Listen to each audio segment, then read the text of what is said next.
ପୁଣି ଦେଖିବା ଧନୁରାଶି ଭାଇ ଭଉଣୀମାନଙ୍କର 19 20 21 ରାଶିର ଭାଇ ଭଉଣୀମାନଙ୍କର ଶନି ହେବେ ଚତୁର୍ଥ। ଧନୁ ମକର କୁମ୍ଭ ମୀନ ଶନି ଚତୁର୍ଥରେ ରହିଲେ। ଶନି ଚତୁର୍ଥରେ ରହିକିରି ଦେଖିଲେ କେଉଁଠିକି ନା ଷଷ୍ଠକୁ ଦେଖିଲେ ବୃଷ ରାଶି ଶୁକ୍ର କ୍ଷେତ୍ରକୁ।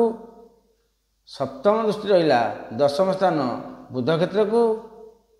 ଏକମ ଦୃଷ୍ଟି ରହିଲା ବା ଦଶମ ଦୃଷ୍ଟି ଏକମ ଘର କିଏ ସିନା ଧନୁ କ୍ଷେତ୍ରକୁ। ଏହାର ଫଳ ସବୁ କ'ଣ ଆସୁଛି ଆଲୋଚନା କରିବା। ଶନି ଷଷ୍ଠ ଭାବ ଶୁକ୍ର କ୍ଷେତ୍ରକୁ ଦେଖିଲେ ତୃତୀୟ ଦୃଷ୍ଟିରେ ଗୁପ୍ତ ଶତ୍ରୁ ସୃଷ୍ଟି ହେବେ। ବେକର କିଛି ପୀଡ଼ା ହୋଇପାରେ। ଗୁପ୍ତ ମନ୍ତ୍ରଣାରେ ଆପଣ ପଡ଼ିପାରନ୍ତି। କୌଣସି ବ୍ୟକ୍ତିର ଏ ବର୍ଷ ଗୁପ୍ତ କଥା ଆପଣ ଶୁଣିବେ ନାହିଁ। ସତ କଥା କ'ଣ ଆଲୋଚନା କରିବେ। ଯଦି ଗୁପ୍ତ ମନ୍ତ୍ରଣା କଲେ ତାହେଲେ ଅସୁବିଧା ଆପଣଙ୍କ ପାଇଁ ରହିଛି। ଶନି ଦଶମ ସ୍ଥାନ ବୁଧ କ୍ଷେତ୍ର ଦୃଷ୍ଟି କଲେ କର୍ମ ଭଲ ରହିବ। ସମାଜରେ ବଡ଼ ବଡ଼ ବ୍ୟକ୍ତିଙ୍କ ସମ୍ପର୍କ ଉତ୍ତମ ରହୁଛି। ନୂତନ କର୍ମ ସୃଷ୍ଟି ହେବ। ଖଣି ଖାଦାନରେ କାମ କରୁଥିବା ଭାଇ ଭଉଣୀମାନେ ବହୁତ ଶୁଭ ଫଳ ପାଇବେ। ନୂତନ ଗ୍ୟାରେଜ ଯାନ୍ତ୍ରିକ କିଛି ଗୋଟେ ଯନ୍ତ୍ର କିଣିବାକୁ ଧାନ ମେସିନ୍ କି ଗୋଟେ କୌଣସି ଟ୍ରାକ୍ଟର ଫାକ୍ଟର ଗାଡ଼ି ମଟର ଏସବୁ ଜିନିଷ ଉପରେ ବହୁତ ରହିବ।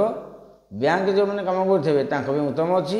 ରେଲୱେ ଚାକିରି ଯେଉଁମାନେ ପାଇବାକୁ ଚାହୁଁଛନ୍ତି ପାଠ ପଢ଼ିକି ଅଛନ୍ତି ହେଇନି କିମ୍ବା ଚାକିରିରେ ଅଛନ୍ତି ତାଙ୍କର ଯେଉଁ ଅଶୁଭ ଫଳ ହେଉଥିଲା ଶୁଭ ଫଳ ନିଶ୍ଚୟ ଆସିବ। ଟିକେ ଅସୁବିଧା ନାହିଁ। ଧନୁରାଶିରେ ଶନିଙ୍କର ଯେଉଁ ଦଶମ ଦୃଷ୍ଟି ହେଲା ଏକମ ସ୍ଥାନକୁ ବହୁ ଶୁଭ। ପୁରୁଣା ରୋଗ ଉପଶମ ହେବ କାହିଁକିନା ବୃହସ୍ପତି ଦେଖିବେ ଶନି ଦୃଷ୍ଟି କରିବେ। ପୁରୁଣା ରୋଗ ଉପଶମ ହେବ। ଶରୀର ସତେଜ ଆସିବ। ଟିକେ ଯୋଗ ପ୍ରାଣାୟାମ କରିବାକୁ ପଡ଼ିବ କାରଣ ଶନି ଦୃଷ୍ଟି ରହିଛି ଟିକେ ଅଳସୁଆ ଲାଗିବ।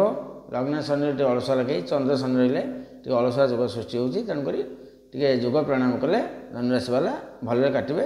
ଯେହେତୁ ବୃହସ୍ପତି ଭଲକୁ ଆସିବେ ସେତେ ଅସୁବିଧା କିଛି ନାହିଁ। ଆଂଶିକ